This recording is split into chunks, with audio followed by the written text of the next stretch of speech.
Assalamualaikum semua, selamat pagi, selamat hujung minggu. Ada saya menonton. Menonton apa sih? Malaysia hari ini.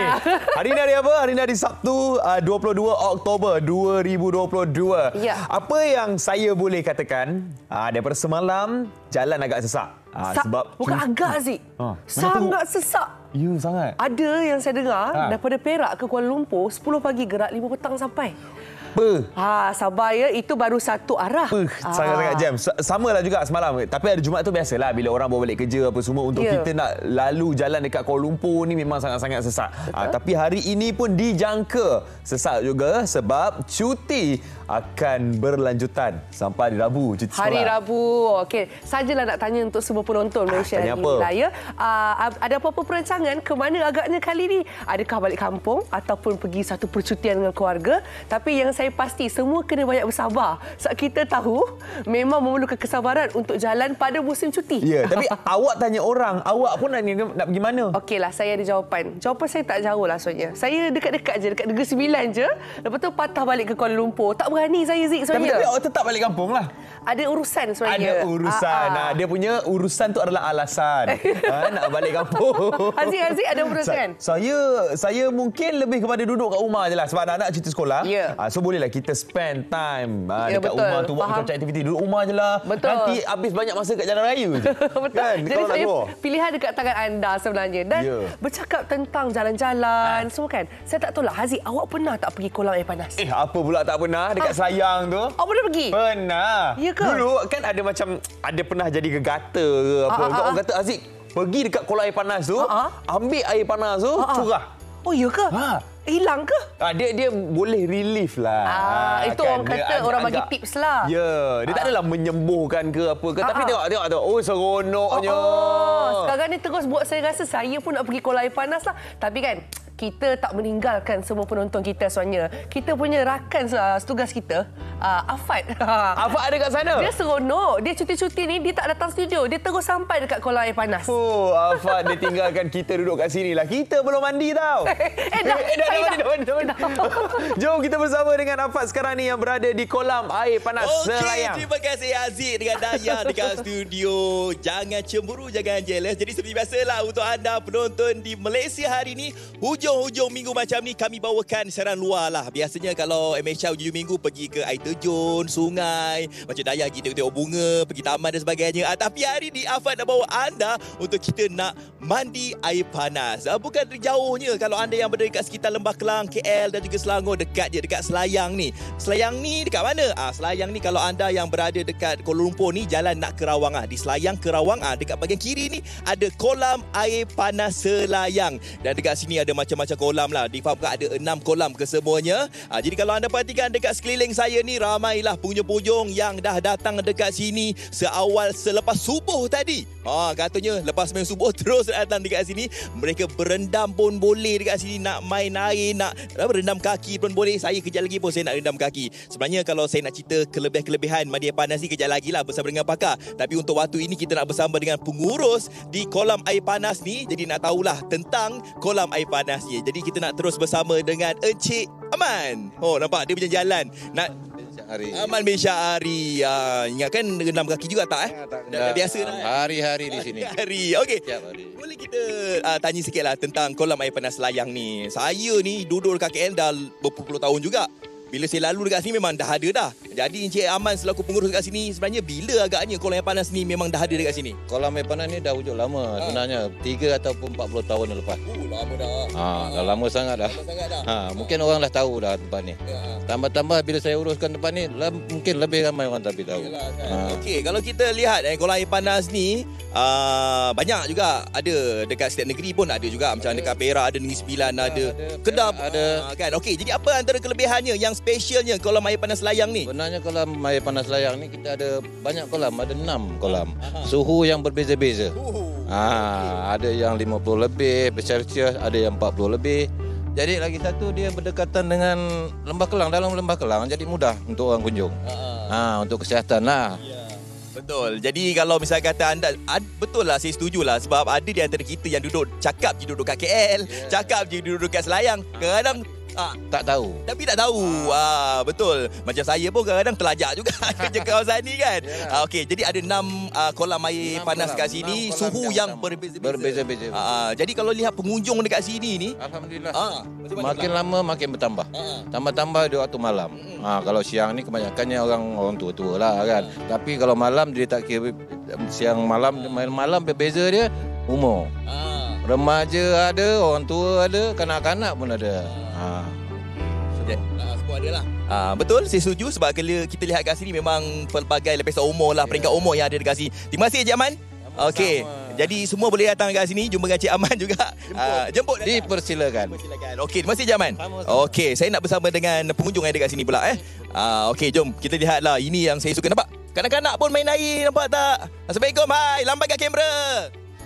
Sebut Malaysia hari ni. Lembutnya. Okey, nampak tak ya? Anda isi keluarga boleh datang kat sini, bawalah anak-anak kita kan. Biasanya kalau kita bawa anak-anak kita pergi dekat kolam yang biasa-biasa je, kolam yang panas sebesar macam ni susah nak pakai KL ni ataupun Selayang ni. Tapi anda boleh datang dekat sini. Okey, kita bersama. Oh lama. Saya nak interview pun takut. Nampak macam polis pula. Macam bila korang datang sini interview aku ni. Okey. Assalamualaikum Cik Ahmad. Selamat pagi. Selamat pagi Cik Ahmad. Cik Ahmad, dengar ceritanya bukan orang KL, bukan orang Selangor. Ni datang dari mana Cik Ahmad? Saya daripada Ipoh. Saya tinggal di Ipoh. Orang Ipoh datang kat sini. Jadi macam mana agaknya dari Ipoh tu boleh nak berkunjung ataupun nak melawat kolam air panas Selayang ni Cik Ahmad? Kebetulan pagi tadi anak saya mencadangkan kepada saya melihat kawasan taman rekreasi kolam air panas di daerah Selangor ini. Tetapi saya melihat potensinya, iaitu kolam air panas ini hendaklah ditambah nilai dan tambah lagi keseragamannya. Saya melihat sambil lalu je, benda ni ada potensi untuk pelancongan negeri-negeri Perak dan Menteri Pelancongan iaitu Sukri Nasir Sukri. Saya minta dia ambil tindakan yang lebih wajar bagi geran berkapita yang ada dalam simpanan dia. Okey, Cik Ahmad, kita nak tahu antara tadi Cik Ahmad, saya tertarik juga apabila Cik Ahmad katakan bahawasanya orang Melayu kita ni kurang mandi air panas. Jadi Cik Ahmad boleh cakap tentang perkara itu? Ya. Peringkat yang orang Melayu tadi kurang mandi air panas adalah sifat semula jadinya. Pasal dia orang-orang Melayu ni adalah habitat dia ataupun kegemaran dia mandi air sejuk. Tetapi kalau dia amalkan mandi air panas, daripada struktur badan dia, tenaga dia, air panas ini menambahkan satu mineral yang semula jadi, iaitu ada garam mineral, dia ada lain-lain daripada jabatan mineral sendiri. Tapi kebetulannya pendedahan ni tidak meluas. Bila pendedahan ni tidak meluas, mana kaum orang Melayu itu ketinggalan sedikit ke belakang. Kaum-kaum lain sudah ke depan. Okey, atas sebab itulah sebenarnya kalau kita lihat dekat sini ramai juga orang Melayu dah ada mungkin kesedaran untuk mereka cuba untuk mencuba air panas dekat sini. Okey, Cik Ahmad, terima kasih Cik Ahmad. Okey, cakap banyak tak guna sebab saya sendiri nak cuba untuk rendamkan kaki saya dekat kolam air panas ni. Allahu Akbar. Ni saya tak cuba dia punya suhu je berapa. Sebab tadi Cik Ahmad kata sebelum live nanti rendam kaki. Saya cakap tak nak, saya nak live. Sebab tak tahu dia punya rasa macam mana. Jadi panas Cik Ahmad 30. Toleh. Nampak tak panas. Sebenarnya dekat sini ada suhu-suhu yang berbeza-beza. Sepatutnya tak ada orang nak pergi kat sini. Sebenarnya ini paling panas saya rasa. Suhunya antara 40 ke 55 darjah Celsius kepanasannya. Okey, tapi lepas ini saya nak bersama dengan salah seorang daripada pakar kesihatan. Nak tahulah tentang antara kelebihannya. Anda kata kalau kita memandi dengan menggunakan air panas dekat sini, apa antara kelebihannya? Sebab dipahamkan boleh mengurangkan stres dan sebagainya. Okey, segalanya di Malaysia hari ini. Selepas ini kita kita kembali ke studio terlebih dahulu. Silakan. Ya, Afad, awak masuk kaki panas. Kita orang ni tengah panas sekarang ni. Hati kita orang ni. Panas hati tengok awak bersukaria dengan Cik Ahmad nampaknya di situ. Ya. Tapi bila saya tengok awak masuk kaki, awak macam panas. Takut betul? Tak pernah berdaya panas ke, Tak Afad? kena air lagi ke pagi ni nampaknya.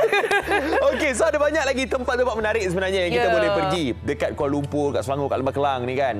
Antaranya kita ada kolam air panas Selayar tadi. Dan ada satu lagi tempat. Ni betul-betul dekat Kuala Lumpur. Oh, kalau tempat Kuala Lumpur ni, saya 2 minggu ni memang asyik orang-orang Kuala Lumpur. Awak ada pergi tak dekat satu tempat ni? Saya tahu awak nak cakap apa. Hint dia warna-warni. Cantik. Okey, saya tahu dah. Viral ni, Pintasan Saloma. Pandai. Okay. Tapi itu Daya pernah pergi. Anda pernah pergi, tak pernah pergi? Kalau tak pernah pergi, jom kita tengok Pintasan Saloma. Best, cantik.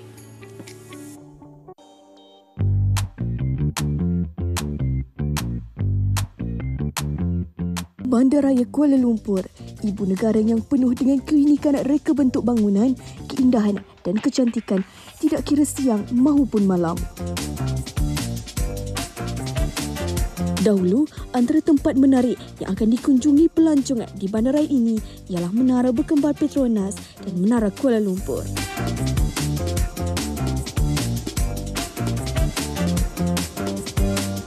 Namun kini, terdapat mercu tanda baru yang menjadi tarikan pelancong tidak kira dari dalam maupun luar negara. Pintasan Saloma merupakan sebuah jabatan laluan pejalan kaki 68 meter yang dibina merentasi lebuh raya bertingkat Ampang Kuala Lumpur dan menghubungkan Kampung Baru dan KLCC.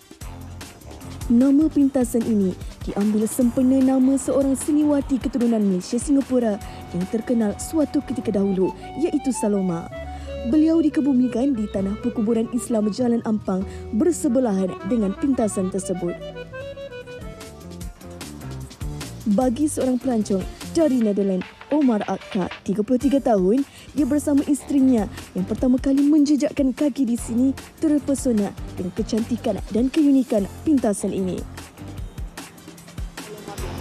It's a beautiful bridge. I mean, the way the colors have been done, it's amazing. I really like the fact that it's connecting that side of the city with the city center, and you get a beautiful view of it, of course. So we as tourists, we love these kinds of hotspots. So thank you very much that we can enjoy the nice views.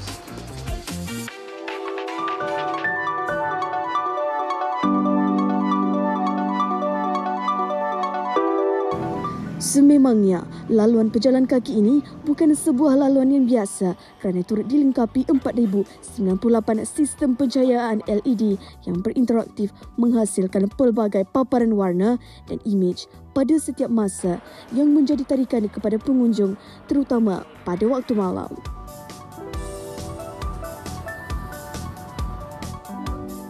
Dengan adanya warna-warni daripada pencahayaan LED yang dikombinasikan dengan pemandangan KLCC ini membuatkan pelancong berpeluang untuk mengambil gambar pemandangan bangunan ikonik tersebut dengan lebih indah. Sejujurnya, pertama kali saya berada di Pintasan Saloma ini, saya memang sangat teruja untuk melihat kecantikan dan keindahan Pintasan Saloma ini dengan banyak lampu-lampu, keunikan lampu-lampu di sini, dan ini merupakan salah satu mercu tanda Bandaraya Kuala Lumpur yang baru. Jadi jom saya nak lihat apa yang ada lagi di Pintasan Saloma ini. Jom.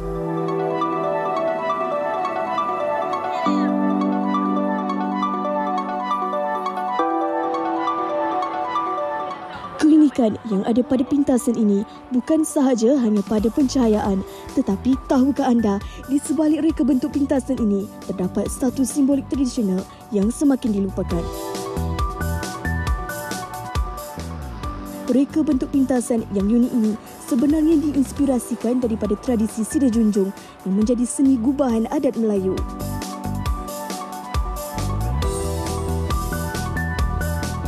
Penggunaan Sirih Junjung sebagai metafora dalam reka bentuk jabatan ini merupakan satu simbolik perkahwinan yang menyatukan kawasan pusat Bandar Kuala Lumpur KLCC dengan kawasan Kampung Baru yang telah sekian lama dipisahkan oleh laluan Sungai Kulang dan Lebuh Raya Akli. Bagi pengunjung dari Thailand, Agustin, 35 tahun, reka bentuk yang ditunjulkan dalam pintasan Saloma ini mempunyai keunikan yang tersendiri dan tidak mungkin dapat dirasai di tempat lain. Desainnya unik.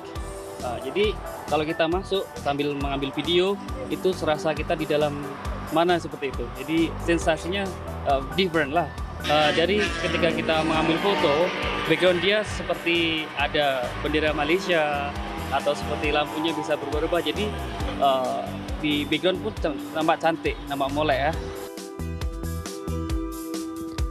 Kombinasi reka bentuk dan percayaan yang ada pada pintasan Saloma membuatkan pintasan ini menjadi luar biasa dan menjadi pilihan untuk pengunjung tidak melepaskan peluang untuk bersuah foto dengan berlatar belakangkan pemandangan yang ikonik ini.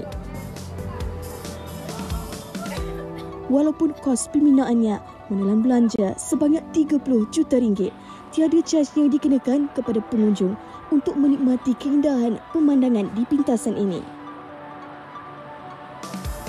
Saya sendiri dah melihat keindahan dan keunikan pintasan Saloma ini. Siapa yang datang ke Bandaraya Kuala Lumpur ni memang wajib untuk singgah ke pintasan Saloma ini. Jadi saya dah tengok ramai orang OOTD, ramai buat gambar kat sini. Jadi jom, saya pun nak ambil gambar. Buat anda yang mencari destinasi untuk meluangkan masa dan mencipta memori bersama yang tersayang, pintasan Saloma antara pilihannya.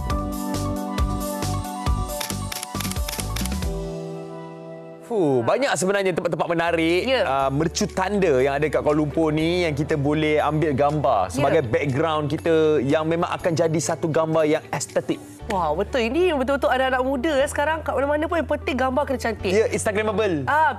Pintasan Saloma tu memang salah satu tempat saya rasa mungkin yang duduk Selangor Kuala Lumpur pun tak sampai lagi. Inilah waktunya cuti-cuti panjang ni ambil peluang nak pergi. Ronda-ronda Kuala Lumpur pun best lah. Pagi cantik, malam cantik, tengah hari cantik, petang pun cantik. Tapi sekarang apa yang lagi cantik adalah kita berehat seketika. Kembali selepas ini dalam MHI.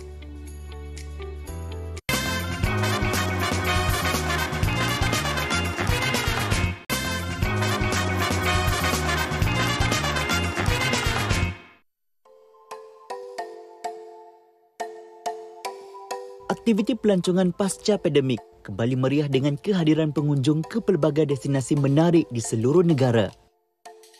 Antara lokasi yang menjadi pilihan untuk bersantai bersama keluarga ialah kolam air panas semula jadi. Kawasan air panas ini terhasil dari air bawah tanah secara geoterma dan mengalir keluar dari kerak bumi yang mempunyai suhu lebih tinggi berbanding air di kawasan persekitarannya. Ini antara 5 lokasi kolam air panas semula jadi yang boleh anda kunjungi. Kolam air panas Sungai Kelah, Sungai Perak antara yang cukup popular di Malaysia dan bertaraf antarabangsa. Berlatar belakangkan Bukit Bukau serta tanaman herba, kawasan ini pastinya mewujudkan suasana yang tenang kepada pengunjung. Lebih istimewa, kolam air panas Sungai Kelah menawarkan taman tema serta air pancut sebagai tarikan buat kanak-kanak.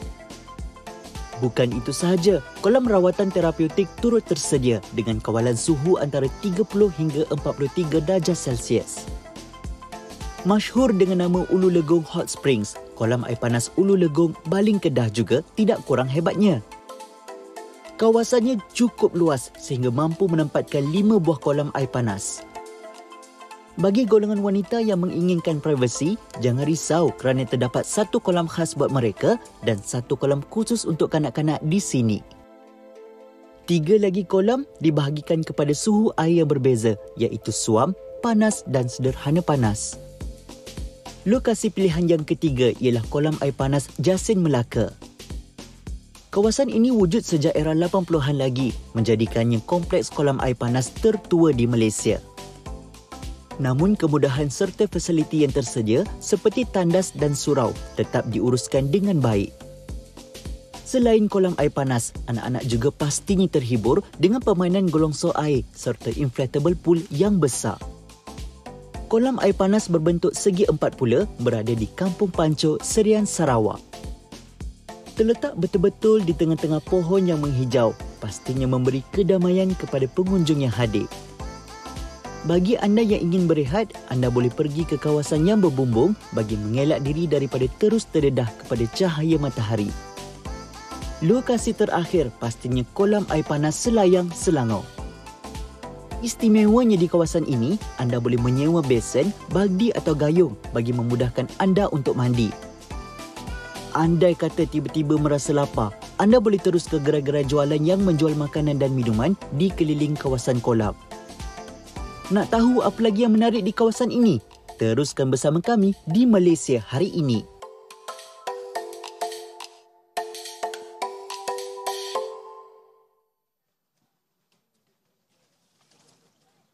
Bismillahirrahmanirrahim. Ini cantik sikit lah. Ini cantik sikit. Tak adalah macam tadi tu panas. Jadi kepada anda semua yang mungkin datang dekat sini, yelah, kadang-kadang kita naik kereta kan, tiba-tiba merasa macam, nampak ada kolam air panas lah, nak berhenti kan. Tapi tak bawa baldi, tak bawa gayung. Jangan risau. Sebab apa? Sebab ini semua ada dekat sini. Anda boleh sewa. Okey, kalau anda perhatikan, inilah dia kolam air panas, salah satu daripada kolam air panas yang ada dekat sini. Kalau anda datang dekat sini, anda pergi. Okey, kamera, jom tunjuk dekat dalam tu. Kita tengok kenapa agaknya air-air dekat dalam tu ada warna hijau-hijau tu. Lumut ke apa ke, kotor ke, tak diselenggara. Bukan. Ianya bukan kotor, bukan tak diselenggara, tapi ianya merupakan perubahan warna kerana ada kandungan belerang yang ada dalam kolam air panas tersebut. Lumut tersebut ni tak ada bau. Jika sapu dekat badan kita, dekat kaki ke, kesannya dalam masa 5 minit, di mana kulit akan menjadi lembut secara semula jadi, seolah-olah seperti pelembab. Jadi kejap lagi saya nak ambil lumut tu, nak sapu dekat badan kita. Baiklah. Kita lihat kat sini, ya, ada anak-anak kecil yang ada dekat sini juga. Ini kepada mereka mungkin yang mana mungkin tak nak rendam kaki, rasa macam nak main-main, kata orang apa, nak geli-geli. Kat sini pun boleh juga. Ini kolam air panas ni sesuai lah untuk kita yang mungkin mengalami sakit-sakit kaki dan sebagainya. Ini antara batu-batu refleksologi yang ada juga dekat sini. Jadi kita boleh jalan-jalan dekat sini. Nampak tak adik ni? Gamble nampak? Siap boleh duduk ni dekat batu ni. Seronok ke, adik? Nampak sampai dah tak ada suara dah kan. Okey, jadi seperti mana yang saya katakan tadi, kita nak tahu antara kelebihan-kelebihannya. Anda kata kalau kita ni mandi dengan menggunakan air panas yang ada dekat sini. Maklumlah kita ni kalau dah seharian bekerja kan, jadi kita nak bagi kelegaan kepada anggota badan kita, terutama kepada kaki. Kaki kita ni dah jalan jauh dah, pergi pejabat, pergi jalan, pergi dating dan sebagainya kan. Rasanya penat kaki ni, jadi kita nak redakan kita punya kelegaan otot kita ni, kita boleh redamkan kaki dekat sini. Okey, kita nak bersama dengan doktor yang kata orang tu bolehlah menjawab segala persoalan dekat sini, apa antara kebaikannya, dan ada juga mitos-mitos yang mengatakan air panas ni boleh mengubati itulah, mengubati inilah kan. Okey, jadi kita nampak tak, doktor dah tersenyum saja dekat sini. Kita bersama dengan Dr. Liana. Okey.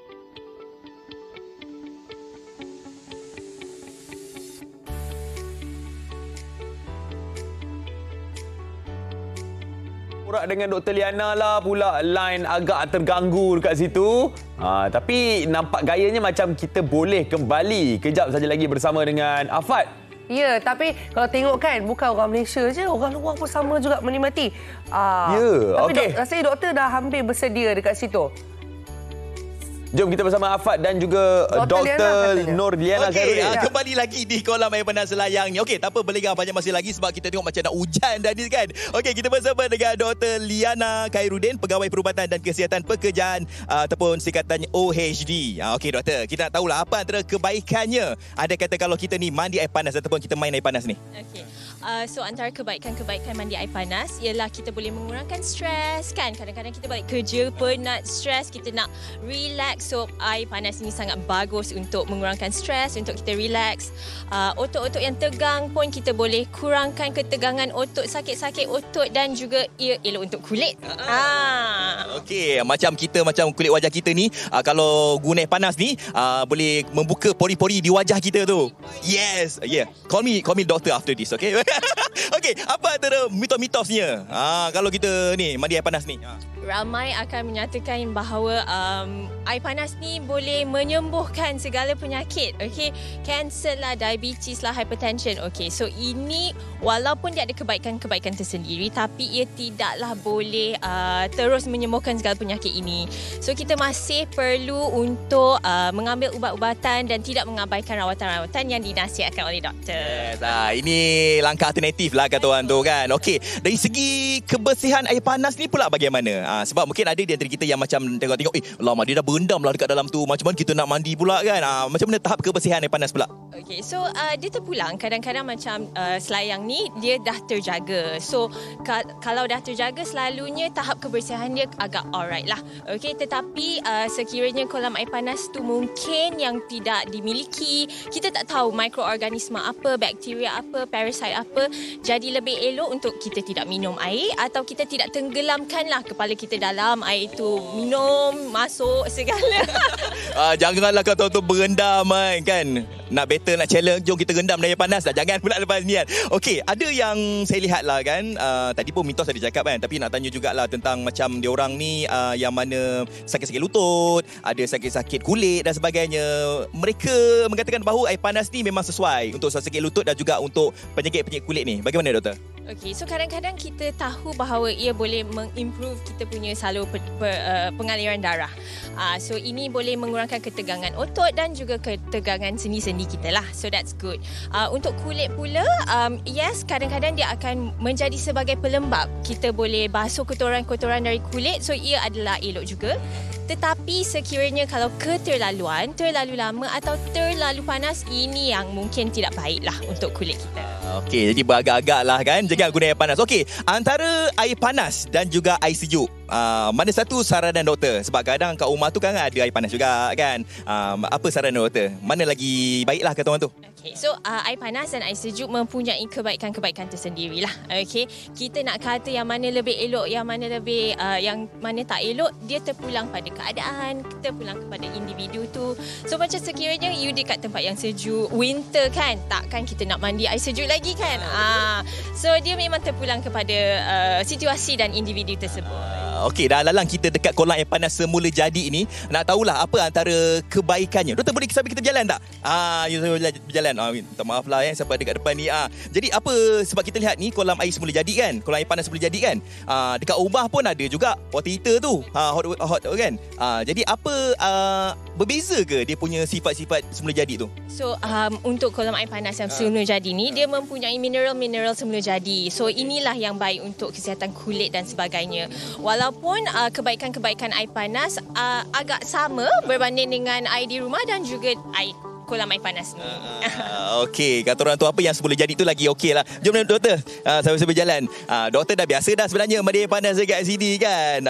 Okey, jadi sekarang ni anda boleh membuat pilihan lah sama ada anda nak mandi menggunakan air sejuk ke, air panas ke kan. Tapi bagi saya sendiri lah kan, kalau kita dah selalu sangat mandi air sejuk tu, sesekala tu kita mandi air panas kat sini. Okey, baik, terima kasih. Terima kasih ucapkan kepada Dr. Norliana Khairuddin, Pegawai Perubatan dan Kesihatan Pekerjaan. Terima kasih doktor. Okey, jadi untuk kata anda juga, dia sebenarnya dekat dalam tanah ni sebenarnya ada garam mineral semula jadi, kalsium, besi dan juga fosforus. Ianya boleh menjadikan kawasan air ni menjadi panas secara semula jadi. Jadi kepada anda semua, jangan lupa untuk anda singgah ke sini seketika di kolam air panas Selayang untuk anda nak meredakan stres dan sebagainya. Kata orang tu apa, kalau anda kata kalau kita nak cantikkan wajah kita pun boleh juga, nak kepeskan perut pun boleh juga. Okey, kita kembali ke studio kita lebih dahulu. Assalamualaikum, bye-bye. Okey, Afan, terima kasih. Nampak begitu bersemangat sekali bila berbincang dengan doktor tu. Yep. Kata doktor tadi kata boleh hilang stres. Saya pasti memang boleh hilang stres. Ya, kami pun hilang stres tengok Afan tadi dekat kolam air panas tu. Dan sekarang ni buat saya berfikir, bila balik nanti saya nak mandi air sejuk ke air panas? Macam mana? Apa pilihan awak? Saya mandi air suam je. Wah. Kita gabungkan dua-dua. Oh, ini maksudnya bersikap adil lah ni. Bersikap adil dan sama. Okey, tapi ada satu benda yang kami nak share kepada anda. Ya. Tahu kan pasal DK Barat? DK Barat kita tahu adalah satu aktiviti tradisional. Seni muzik tradisional. Tapi ni kita tengok DK Barat dimodernkan. Maksudnya ada gabungan? Ada gabungan. Ada gabungan daripada teknologi baru dekat dalam seni persembahan tradisional. Nak tahu macam mana? Jom kita tengok DK Barat moden. Saya tak sabar nak tengok. Jom. Betul tak sabar?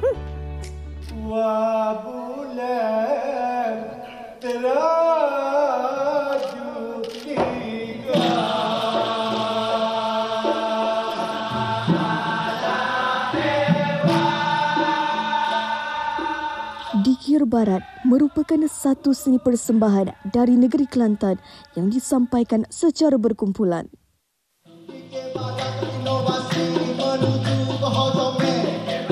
Biasa Seni diketuai oleh seorang tukang karut dan tok juara diikuti oleh awak-awak sebagai suara latar. Demi menarik minat anak muda terhadap kesenian tradisional Dikir Barat, Kementerian Pelancongan Seni dan Budaya melalui Jabatan Kebudayaan dan Kesenian Negara dengan kerjasama Persatuan Cinta Seni Budaya, Akademi Arjuna Sukma, Kino Studio dan Pusaka mempersembahkan Dikir Barat sentuhan teknologi kisah Hang Tuah.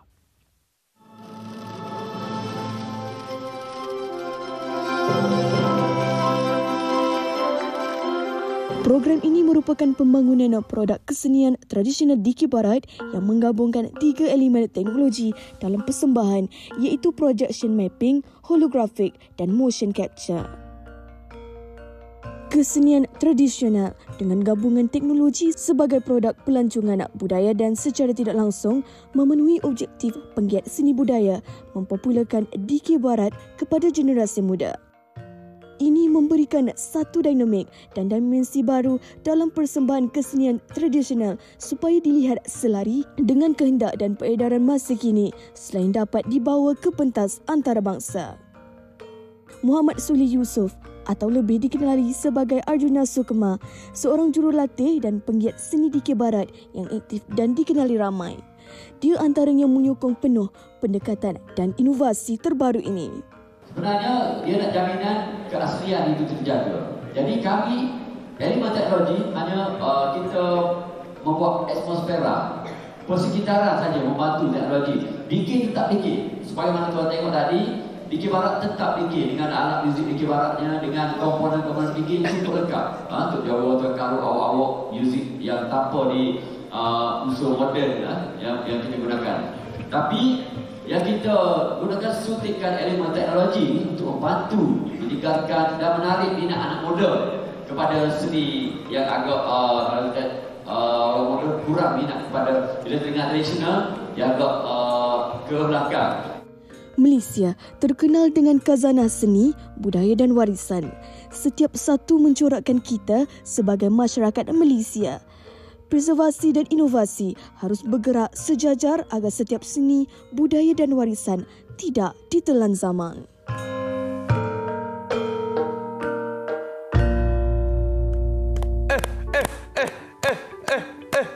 Nampak Dikir Barat. Okey, boleh. Okey. Ada sikit. Tak ada. Jangan lupa terus kekal bersama MSI. Dia kena sambung lah. Takkanlah kita seorang je nak kena Dikir Barat. Dia tutup mata pula. Saya nak sambung tapi saya cakap, lama apa benda dia sambung tadi tu Ya Allah, tapi tak apa Aziz, kita boleh praktis lagi. Aduh, kena tinggal macam tu. Orang Kelantan minta maaf lah. Aduh. Nanti kami cuba lagi. Tutup mata. Alright, itu cerita pasal Dikir Barat Moden. Kejap lagi Aziz akan bersama dengan wakil daripada Super Mock Cup. Oh, menarik tu. Daya pun ada juga nanti, tapi kejap lagi lah. Sekarang kita rehat dulu. Okay, kita jumpa sekejap lagi. Kita jumpa kejap lagi. Kita rehat seketika. Kita jumpa kejap lagi. Kita rehat.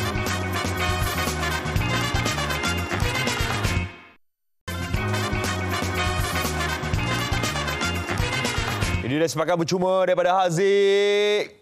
Gol! Nampak guna jari je kita buat sepak bola.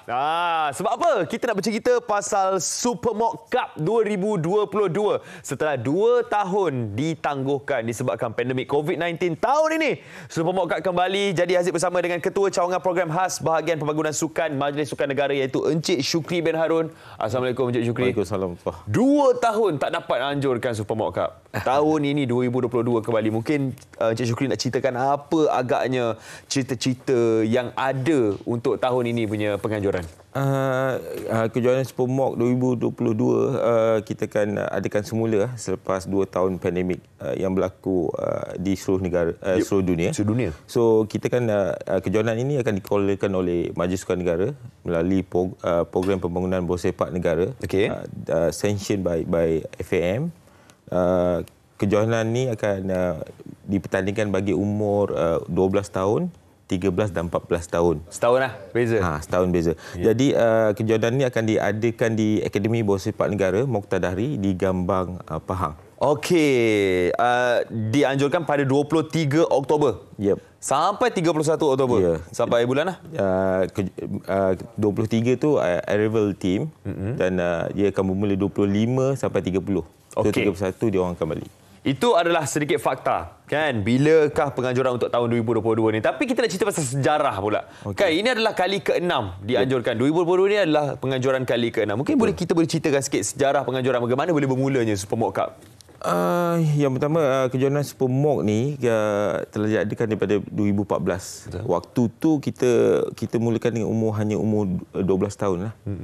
Seterusnya satu kategori je lah. Yes, betul. Dan 2015 kita tambah lagi satu peringkat umur yang ditambah umur 13. Yang waktu itu tim Manchester City menjuarai kejohanan bawah 23 tahun dan AMD ataupun Malaysia juara umur 12 tahun. Okay. And then pada 2016 hanya 2 peringkat umur saja yang dipertandingkan, iaitu 12 dan 14. Okey. Seterusnya pada 2017 peringkat umur ditambah umur 14 menjadikan 3 peringkat umur 12, 13 dan 14. Dan tahun 2018 tak dapat diadakan waktu itu dan kemudian diteruskan pada 2019, tetapi pandemik melanda dan kita tak dapat agak lama lah. Ya, 2020 dan juga 2021. Okey. Itu cerita sejarah dia. Tapi tahun ini 2022 ni akan ada 11 negara yang akan join Supermok Cup ni. Mungkin Cik Syukri boleh cerita pasukan mana, negara mana yang akan join ni? Sebab ramai yang bertanya-tanya ni. Okey, kita ada 11 negara yang terlibat. Kalau Asia Tenggara, Malaysia sendiri, Indonesia, Thailand, Singapura, Vietnam dan bagi Asia Selatan, India, and then Asia Timur, Jepun, Korea, and then 3 daripada negara Europe iaitu Perancis, Slovakia dan Croatia. Perancis, siapa yang akan join tu? Okey, tim yang kita highlight ialah PSG daripada France. Wow. Yep. Paris Saint-Germain. Yes, Croatia dia ada NK Osijek dan juga daripada Slovakia MFK Rosenborg. Hebat-hebat Itu antara pasukan-pasukan yang akan join untuk tahun ini. Jadi anda boleh sebenarnya datang ke Gambang untuk menyaksikan perlawanan-perlawanan Supermok Cup ni. Betul, sebab dalam 2 tahun ni juga ada kita buat kejohanan lokal, tetapi kita terhadkan tidak boleh masuk dalam akademi Muqtadari. Jadi tahun ini kita setelah pandemik kita telah melalui fasa seterusnya, maka kita benarkan untuk masuk, tapi kita akan kontrol. Ada hak lah. Ada hak dia. Tapi sebenarnya Encik Syukri mungkin boleh ceritakan objektif sebenar penganjuran Supermok Cup ni. Apa yang nak dicari? Dia yang pertama ialah untuk melihat bakat-bakat muda yang kita latih di program NSDP dan juga di Akademi Muqtadari itu sendiri. Dan kita harap juga bila kita bertanding dengan pasukan daripada luar negara, at least kita boleh compare bagaimana prestasi kita di peringkat umur sekian untuk progres mereka untuk menjadi satu pemain yang baik. Jadi bila dah ada pencarian bakat-bakat muda ni, mungkin harapan Encik Syukri tinggi. Kan, bukan setakat Encik Syukri, semua yang terlibat dalam Supermok ni akan memang harapannya sangat tinggi untuk penganjuran tahun ni. Ya, betul. Harapan kita kali ini untuk yang pertama ialah setelah 2 tahun pandemik tu, jadi kita nak mulakan aktifkan balik kejohanan seperti ini, terutamanya luar negara dengan banyak kengkangan. Jadi yang ini insya-Allah akan yang terbaik selepas 2 tahun, dan saya harap dari segi teknikal dan juga pengurusan ia berlaku yang cukup baik. Untuk kali ini setelah 2 tahun, dan insya-Allah kita akan cuba yang terbaik untuk penganjuran ini. Okey, sebagai tuan rumah mesti ada sasaran. Untuk kita sebagai tuan rumah, kita nak menang kategori mana ni? Okey, kalau ikutkan dari segi pasukan yang bertanding, kalau ikutkan under 14 adalah satu grup yang cukup kuat baik, sebab dia ada lebih kurang tim Europe dan juga Asia yang kuat. Maka kita target under 12 dan under 13 untuk menjuarai, dan under 14 at least paling tidak kalau tengok senarai pasukan ke perlawanan akhir. Okey, so semua kategori dapat ke perlawanan akhir. Itu adalah sasarannya. Ya. Okey, dan diharapkan akan kita menang semualah kategori.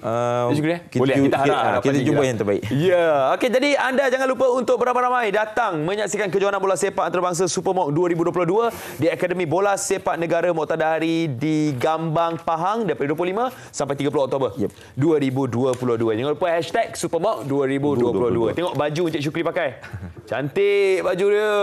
Ini baju untuk tahun ni lah. Ya, tahun ni. Yes. Inilah dia cerita mengenai Supermok Cup 2022. Kita bersama Encik Syukri bin Harun, Ketua Cawangan Program Khas Bahagian Pembangunan Sukan Majlis Sukan Negara. Okey, kita dah settle cerita pasal bola. Kejap lagi kita nak cerita pasal Festival Pesona bersama dengan Daya Bakar. Kita berehat seketika, kembali selepas ini dalam MSI.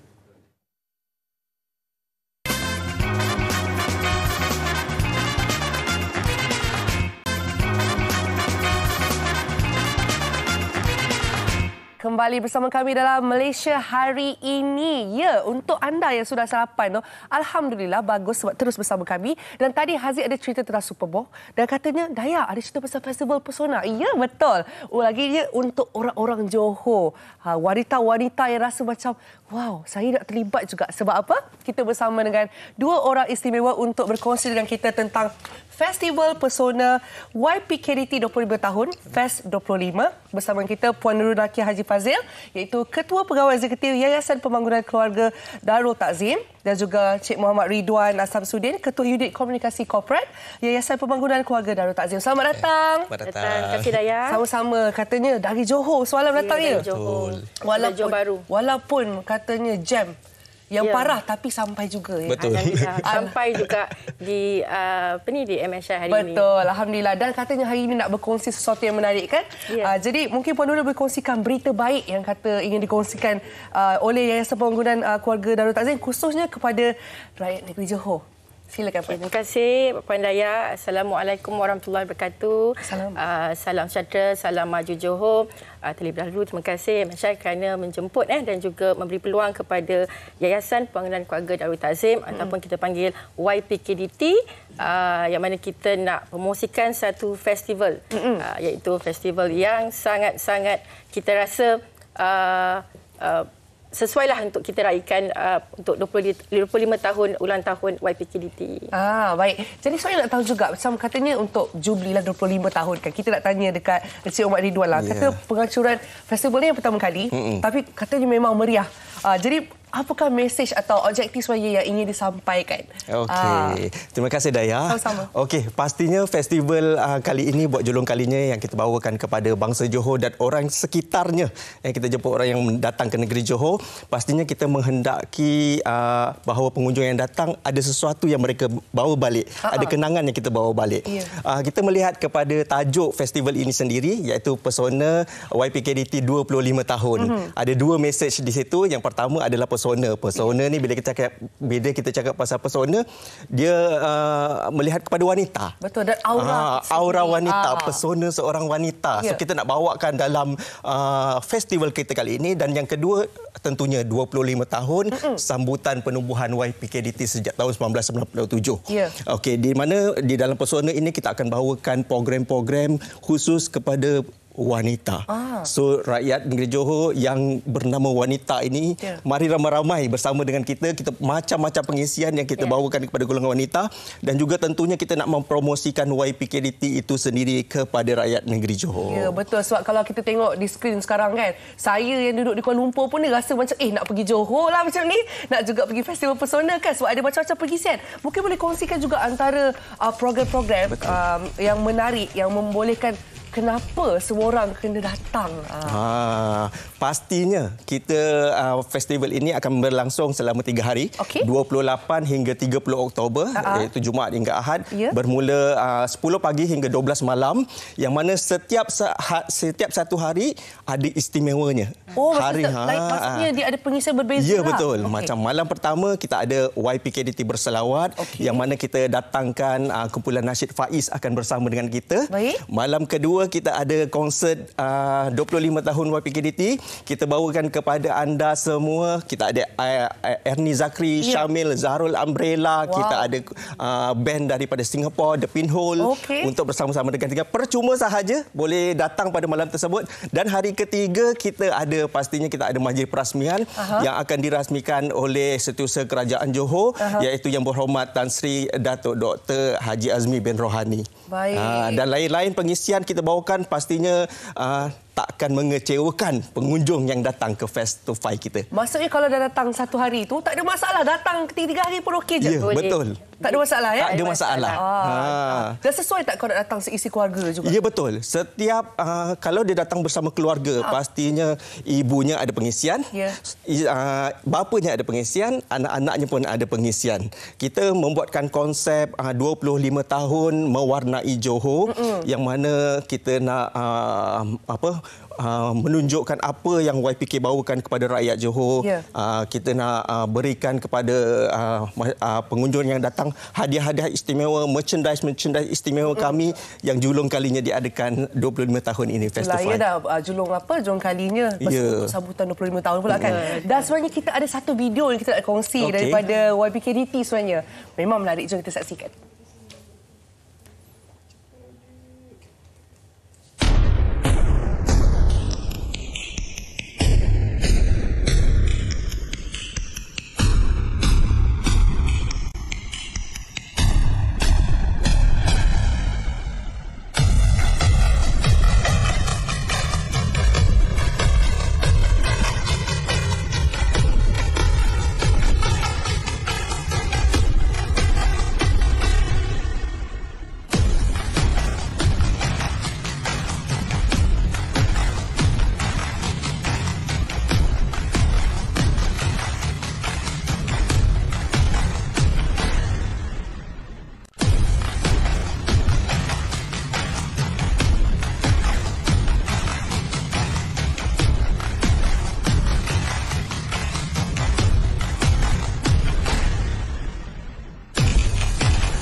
Wow, memang pelbagai aktiviti menarik dan saya rasa Puan Nurul mungkin boleh bagi tahu kepada orang ramai lah ya. So, saya tahu ada juga acara kemuncak yang akan berlaku. Kongsikan sedikit supaya lebih tertarik untuk ke Festival Pesona. Terima kasih Daya. Okey, untuk 30 hari bulan kita ada majlis pelancaran.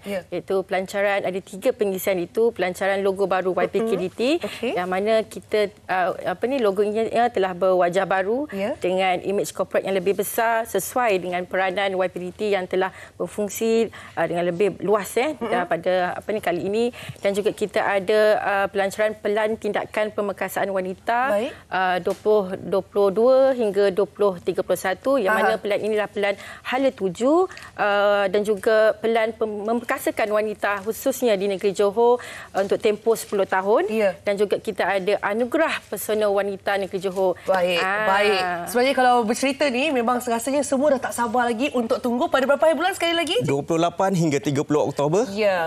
Okey, Festival Pesona jangan lupa anda semua untuk hadiri. Warga Johor, kalau orang lain pun boleh datang termasuk dengan saya. Betul. Azli, anda nak ikut sekali tak kita nak pergi Festival Pesona? Of course kita nak pergi. Kan tiket ada kan?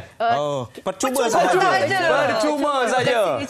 Confirm akan pergi. Okey, tapi ada satu cerita Aziz nak ceritakan kepada anda, satu berita di mana kita ada dapat tengok satu video yang tular dekat YouTube, dekat TikTok, di YouTube. Penjejak Borneo pun kita ada saksikan video di mana ada satu fenomena air deras yang berlaku di puncak Gunung Kinabalu yang dikongsikan oleh pengguna aplikasi di TikTok. Berlaku pada lebih kurang 14 ke 16 Oktober hari itu. Fenomena air deras di puncak Gunung Kinabalu ini yang dilaporkan berlaku di kilometer 7.1 dan 7.2 berdekatan Pondok Sayap-Sayap. Jadi diharap anda semua dapat berhati-hati dan fenomena ini biasa berlaku disebabkan keadaan cuaca cuaca yang tidak menentu. Baik, sebenarnya banyak perkongsian yang kita dapat kongsikan ini. Kita ingin ucapkan terima kasih kepada semua yang menonton dan juga harapan kami supaya semuanya merancang perjalanan dengan baik. Dan esok juga menarik perkongsian kita itu tentang kemeriahan persiapan sambutan Deepavali. Yes. Okey, jangan lupa untuk terus bersama MSI. Terima kasih kepada anda yang menonton hari ini di TV3 dan juga di Facebook MSI TV3. Kita jumpa lagi. Assalamualaikum. Assalamualaikum semua. Selamat hujung minggu.